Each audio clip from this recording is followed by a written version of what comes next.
Prime Minister Holness, we thank you for taking the time to speak with us and update us on how your people are doing tonight. How is it right now in Jamaica?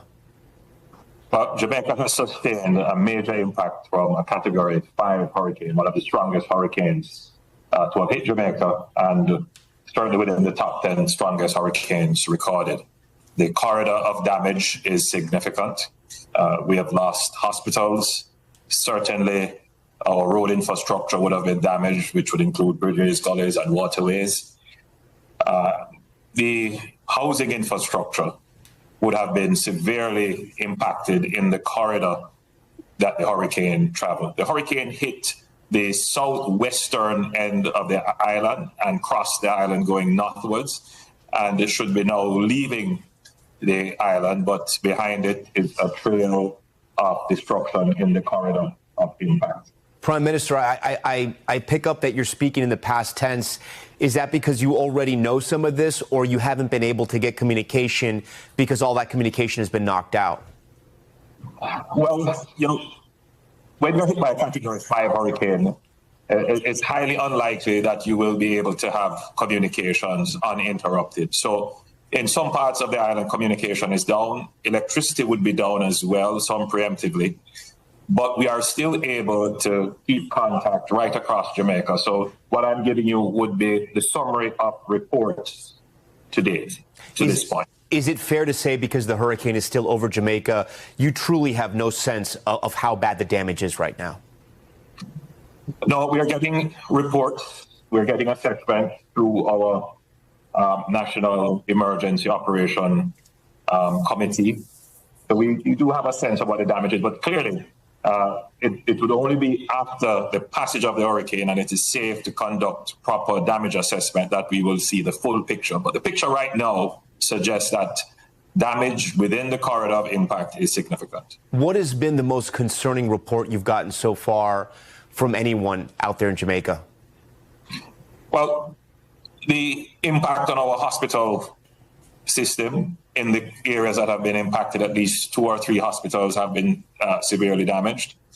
Clearly, impact on our road infrastructure. We have seen landslides and rivers retaking their original courses and destroying property along their banks. And of course, the loss of roofs and housing. Have you gotten any reports about any loss of life, or is it simply too early? Well, we have confirmed 3 lives lost before the impact of the hurricane, before landfall of the hurricane. And those persons were, by all reports, taking precautionary actions in cutting through trees and removing debris, and were the victims of accidents, unfortunately. So far, we have not had confirmed reports of any deaths, but again, it's too soon to say that there are no deaths. What is your understanding of Montego Bay right now? There were many people who were unable to leave Jamaica that were there, I should say, on vacation, and were essentially trapped. They're at the resorts right now in those ballrooms. Have you had communication with any of those hotels? Do you understand how those tourists are doing?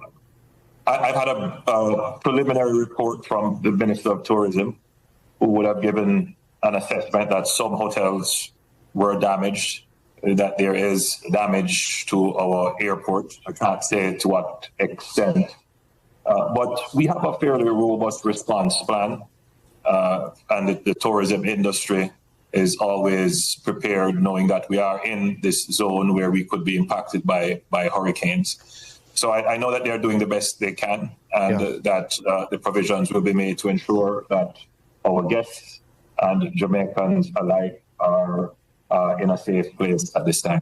We're seeing video of roofs ripped off buildings and hearing reports of people stranded by the floodwaters.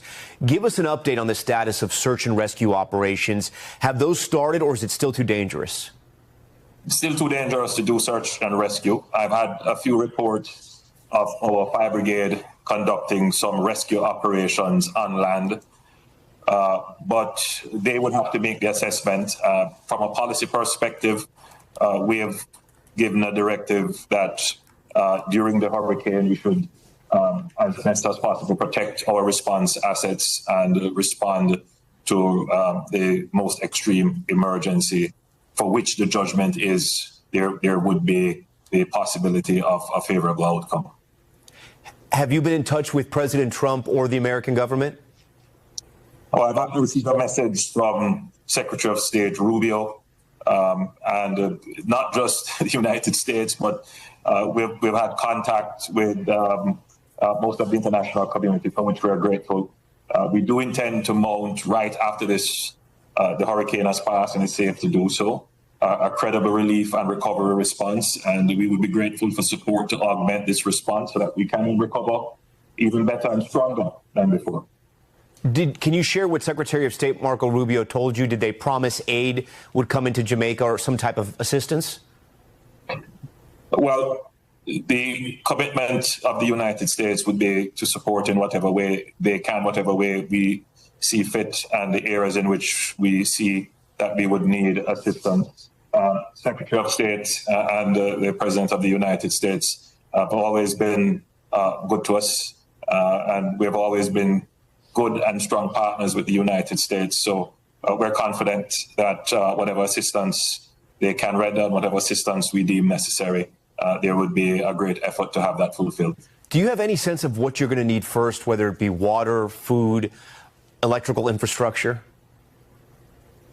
Well, you know, the immediate humanitarian response can always be augmented with food, immediate shelter, medicines, those kinds of things. That will be covered in the next 10 days, obviously.